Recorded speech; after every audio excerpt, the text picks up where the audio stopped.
السلام علیکم ناظرین، آج کی تازہ ترین خبروں پر ہم نظر ڈالتے ہیں NNI نیوز پر۔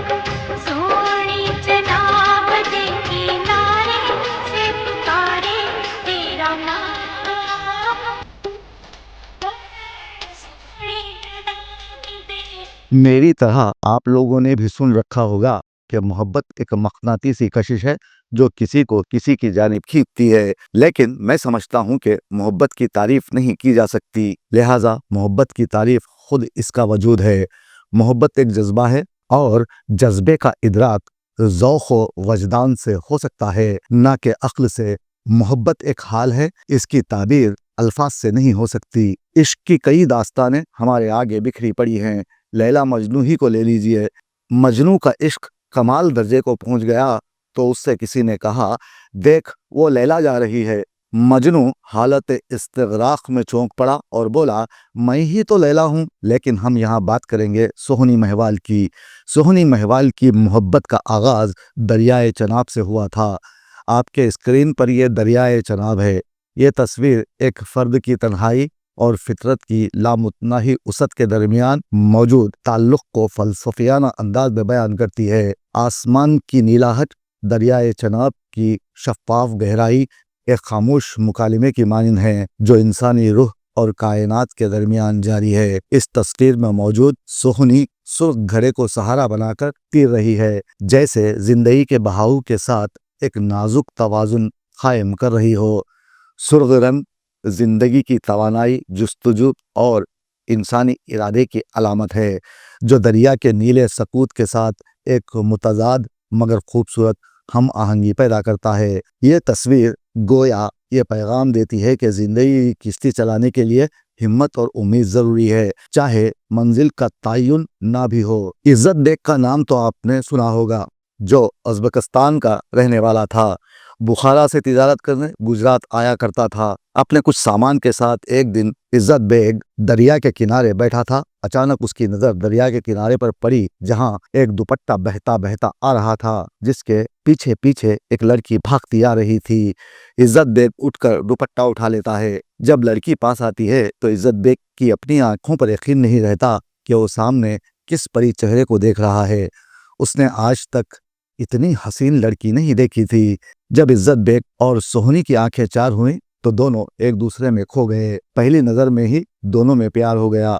دن گزرتے رہے، عزت بیگ اور سوہنی ملتے رہے، پیار بڑھتا رہا۔ عزت بیگ اپنے وطن جانے کے بجائے گجرات میں ہی رہنے لگا۔ اس نے تجارت جاری رکھی۔ سوہنی ایک کمہار کی بیٹی تھی جو مٹی کے گھڑے بناتا تھا۔ عزت بیگ محبت میں پاگل ہو گیا اور کسی طرح سوہنی کے گھر پہنچا۔ اس کے بعد وہ گھڑوں کا تاجر بن گیا۔ سوہنی کے والد سے گھڑے خریدتا اور بازار میں لے جا کر انہیں سستے داموں فروخت کر دیتا۔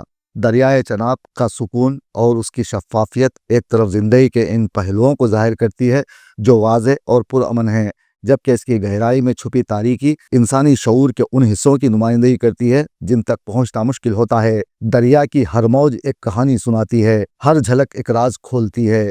سوہنی کی تصویر جو دریائے چناب میں تیرتی جا رہی ہے ہمیں یہ باور کرواتی ہے کہ ہماری ذات بھی اس دریا کی مانند ہے، جہاں سطح پر نظر آنے والی چیزوں کے نیچے بے شمار جذبے، خیالات اور خواب چھپے ہوئے ہیں۔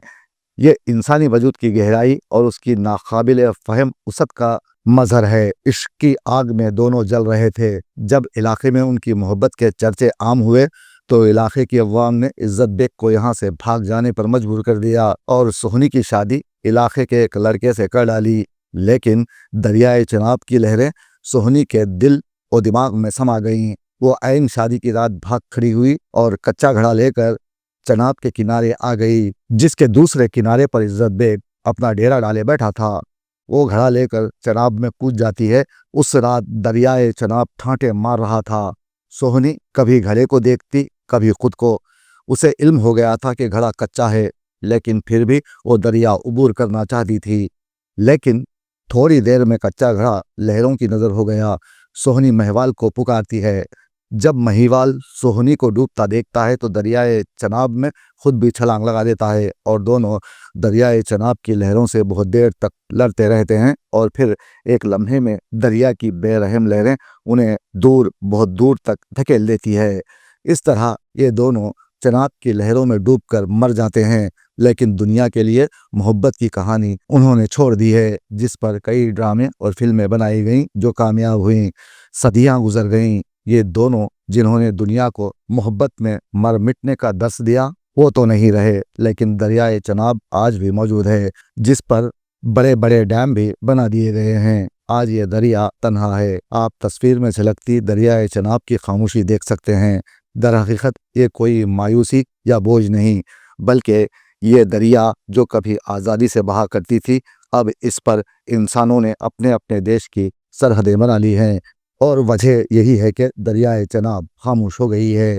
لیکن ہم ہندوستانیوں کا ماننا ہے کہ ہمارا خون کا رشتہ ہے سرحدوں کا نہیں، ہمارا خون کا رشتہ ہے سرحدوں کا نہیں، ہمارے خون میں گنگا بھی چناب بھی ہے۔ اب جب کہ ہم دریا کی روانی کو روزانہ دیکھ نہیں سکتے، جب کبھی دریا میں پانی چھوڑا جاتا ہے تو پرانی یادیں تازہ ہو جاتی ہیں۔ یہ وہ لمحہ ہوتا ہے جب انسان کائنات کے سکوت کو محسوس کرتا ہے اور اپنے وجود کی حقیقت کو سمجھنے کی کوشش کرتا ہے۔ انسان کی تنہائی اور دریائے چناب کی خاموشی دونوں ایک دوسرے کے عکاس ہیں، جو یہ ظاہر کرتے ہیں کہ سکون اور حقیقت کی تلاش ہمیشہ شور و ہنگامے سے دور خاموش لمحوں میں ممکن ہوتی ہے۔ اب اس دریائے چناب کے کنارے ایک بے چینی سی ہے۔ اس کے پانی پر دونوں ممالک کا گزر بسر ہے۔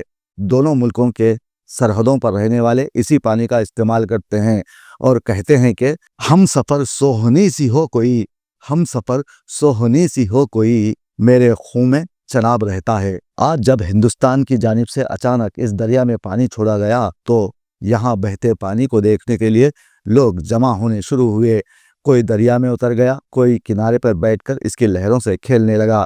بہتے دریا کو دیکھ کر کئی افراد کہنے لگے کہ لے آج تیرے حسین بدن کو، لے آج تیرے حسین بدن کو دریائے چناب لکھ رہا ہوں۔ تاہم آپ کو اس مقام پر عاشق جوڑے بھی دکھائی دیں گے جو بدمست لہروں کی بدماشیاں دیکھنے آئے ہیں۔ وہیں مچھلی پکڑنے والے ماہی گیر اور کسانوں نے بھی اچانک پانی چھوڑنے کے اس عمل پر خوشی کا اظہار کیا، جبکہ پاکستان ہندوستان کے اس اقدام پر فکر مند ہے۔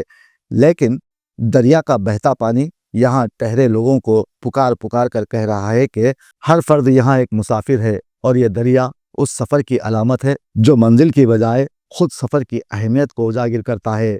اب جبکہ ہندوستان دو حصوں میں بٹا ہوا ہے، سرحد پر ماحول کشیدہ ہے، 24 گھنٹے پانی بند رکھنے کے بعد ہندوستان نے دریائے چناب میں اچانک پانی چھوڑ دیا ہے۔ ہڈمبرادہ کے مقام پر پانی کی سطح میں تیزی سے اضافہ دیکھنے میں آیا ہے۔ چند گھنٹوں قبل خشک دکھائی دینے والا دریا اب لبریز ہو گیا ہے۔ عین ممکن ہے کہ ہندوستان کا یہ اقدام پاکستان کے لیے سیلابی خطرات میں اضافہ کر دے۔ اخنور کی عوام جو کہ دریائے چناب کے قریبی علاقوں میں برسوں سے قیام پذیر ہے، انہیں اپنے علاقے خالی کر دینے کا حکومت نے انتباہ دیا ہے۔ دونوں دیشوں کے بیچ نظریات کی جنگ جاری ہے، اور دریائے چناب جو کبھی سکڑی ہوئی دکھائی دیتی تھی اب روانی کے ساتھ بہہ رہی ہے۔ جہاں سوہنی مہوال نے جان دے کر محبت کا مان رکھا تھا، اب یہ علاقہ کشیدہ ہو گیا ہے۔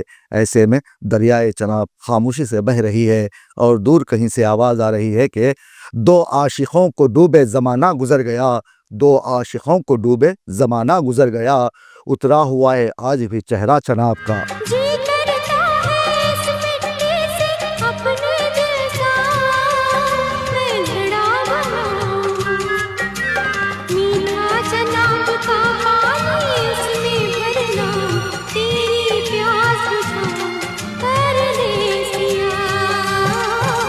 بول دو میٹھے بول سونی